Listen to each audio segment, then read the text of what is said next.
So last year was my first power tour. Took that truck there. We did do the long haul. Took a neighbor of mine. He was great. We had a really good time. But I just wanted to jump on here real quick and pass on some things that I learned, and hopefully to help you out. And then I'll do a little self promotion, and I hope you subscribe and follow our journey on the power tour. And I'll give you the backstory on why that truck will not be making it this year. Yeah, so just a couple real quick tips to get started. It's kind of hard to know what you need, but one thing, our trip started out with meeting some guys. Guy had a beautiful Chevelle. He made it to the gas station in our hometown, and by the time he got there, he had so much weight in the car that he was rubbing the rear tires on the fenders. So we took about 30 minutes trying to transfer weight and move it to other vehicles and everything else. And it just won't happen. So he went home, grabbed another car, and he took it. I know there's a lot of talk, people have plan A's, B's, C's, they go down into it. I think when that actually happens, you're supposed to go up to the Hot Rod Power Tour people and let them know your swap and show registration and stuff like that. But I know a lot of people that they didn't have any problems swapping vehicles. So if that's your plan, I wouldn't be stressing about it. It's kind of there was a guy there, his car broke down and he was driving a F-150, brand new F-150. So I wouldn't worry about it. I don't think they're going to give you any problems. So yeah, if you have a car that you typically don't put a lot of weight in and drive around town hitting rough roads, you probably need to take time to do that soon and make sure. When we got to Atlanta, there was a Camaro in the parking lot of the hotel, and he was swapping out leaf springs. So you definitely don't want to add that to it, especially if you got a nice car, because you're going to wind up dirty, greasy. You're going to wind up staining the car, the interior, and things. So take the time now, load it up, and drive it like that for a little bit. Put a full tank of gas in it, and maybe some center blocks or something in the back, and see how it does. It'll just alleviate the chances of you having issues. Another tip I'll give you, while you're doing that, hard to do right now because North Carolina, it was like 24 degrees this morning, which is kind of out of the norm, but make sure your car doesn't overheat. You're going to be stuck in traffic. Going through some of the small towns, you get stuck in traffic. Going into the venues, you get stuck in traffic. There was a lot of guys that were having to stop, pull over, and just let their cars cool down. If you think your vehicle might have that problem, go get you one of these fans. So this is a Harbor Freight fan. Bauer makes this one. I think there might be a Hercules one. It just takes the batteries that they use for their cordless stuff, and I can't get it out. But yeah, it just takes their batteries. So what is this, the 3 or 5 amp? This is the 3 amp hour.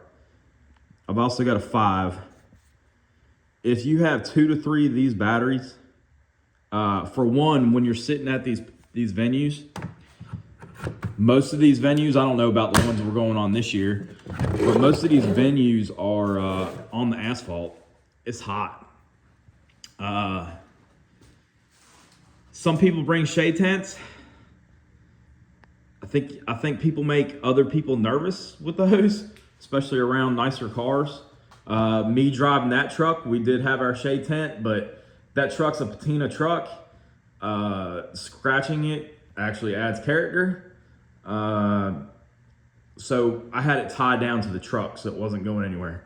So a tent's got some substantial weight to it. You know, that might be the weight, you know, that you don't need to carry. But I do suggest bringing an umbrella.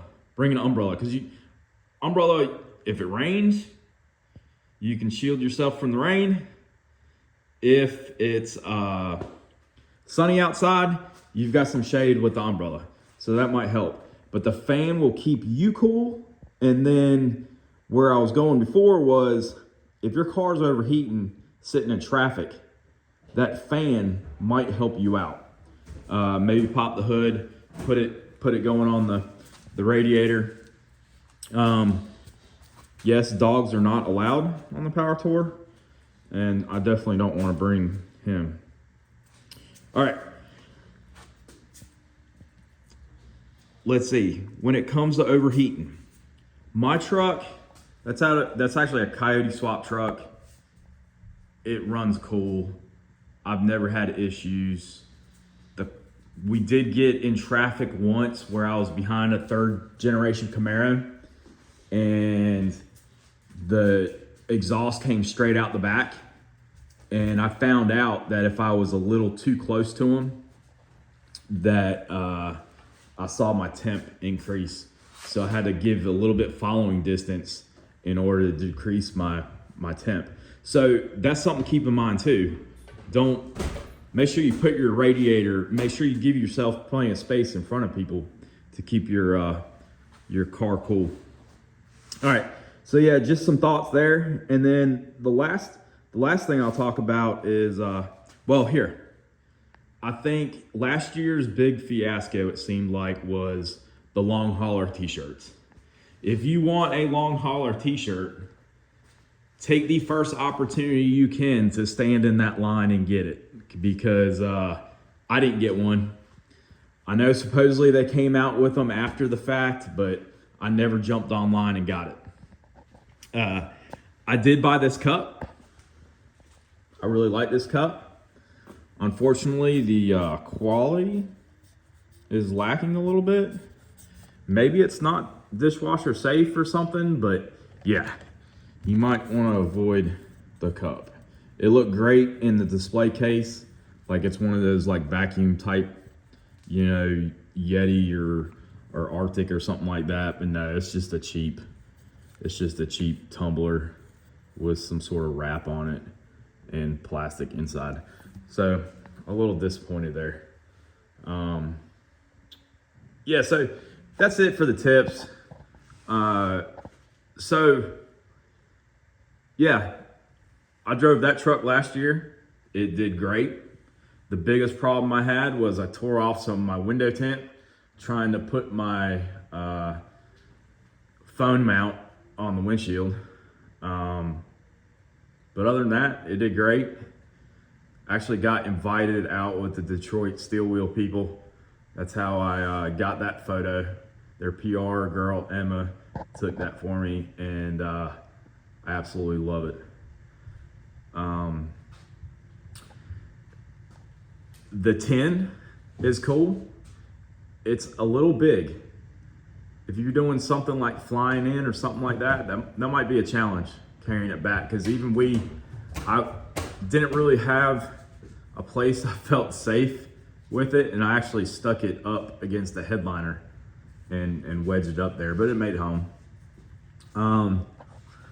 So yeah, just a few weeks ago, right before they came out with all the registration and stuff, I wrecked that truck. Tore it up pretty good. Not gonna have time to fix it. Not gonna stress myself out over fixing it because I got a lot of work in the next few weeks. But fortunately, everybody, I was on Facebook a lot last year, Instagram, sharing my power tour, and came across, a lot of friends were texting me how it was, asking me if I would do it. I have the banner, still on that truck, so all the local shows, people are asking me, so did a lot of talk about how great it was, and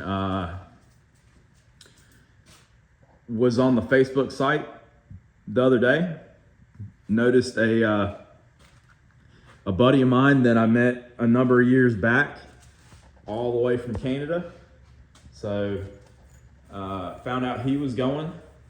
He's taking his Fox Body Mustang. He's had this Fox Body Mustang 24 years, I believe. It is absolutely beautiful. And he's got a small block Ford in it with a Vortex supercharger. I think he's like at 800 horsepower. So I happened to leave a comment, and I was like, man, I hate I'm not gonna be able to hang out and see you and everything. He's like, well, I don't have anybody riding with me. So I jumped on it. So we're gonna meet up. We're gonna do this power tour. We're gonna be on it. I'm being a passenger this time. I hope to get more videos and stuff and put this stuff together for YouTube. So if you're looking forward to that, watching some videos of it happening, maybe you can't go. Subscribe. I'll be on it. I'll try to get videos out of when things are going on. Videoed each venue and whatever I can do while I'm out on the road, and then of course afterwards I'll put a lot out there. That sign right there, that's when I rolled home. My daughter made that for me, and she had a little setup when we rolled back in after we did about 1,700 miles. So, but one thing I'll leave you with, another little tip. There's a lot of negativity out there, especially on the Facebook groups. Don't give into that. The power tour it's amazing. Keep in mind, I don't think they don't put a lot of, I'm sure they put a lot of money into this. But it's a challenge. I don't know how many cars it was last year, but it was huge. And it's not so easy to get everybody, make everybody happy and get these cars in and out of these venues and travel from city to city every day. And so just have patience, enjoy the people that you're standing around with. I met a lot of great people. I met a lot of people for the first time. I met a lot of people face to face that I keep up with on Instagram and Facebook. I had people come up to me and be, oh, I've seen your truck, on Instagram, on Facebook. So it was, man, it was great. It was great. But anyways, actually going on vacation, cruise to the Bahamas tomorrow. So no work in the garage today. And it's kind of cold in here, but if you see it in here, I've probably got a video on it. Of course, I keep showing you this is the latest project. A friend of mine, it's her 1975 Datsun, first year of the fuel injection. She has rode in this thing since she was in elementary school. They just got it running not too long ago. Come to find out, the computer was bad. The floor pans were completely rotted out. Had a bunch of fixes in there. So we're replacing floor pans. I've got her husband is took some welding classes a long time ago, but hadn't done a lot of welding. So I'm coaching him through it, and it's going rather well. So I got some videos on it. And then my other major project lately has been my lower unit for my boat, where it was leaking. Water pump needed to be replaced. And next up is painting it. So yeah, if you don't mind, if you can, subscribe, comment, and I hope to see you on the power tour.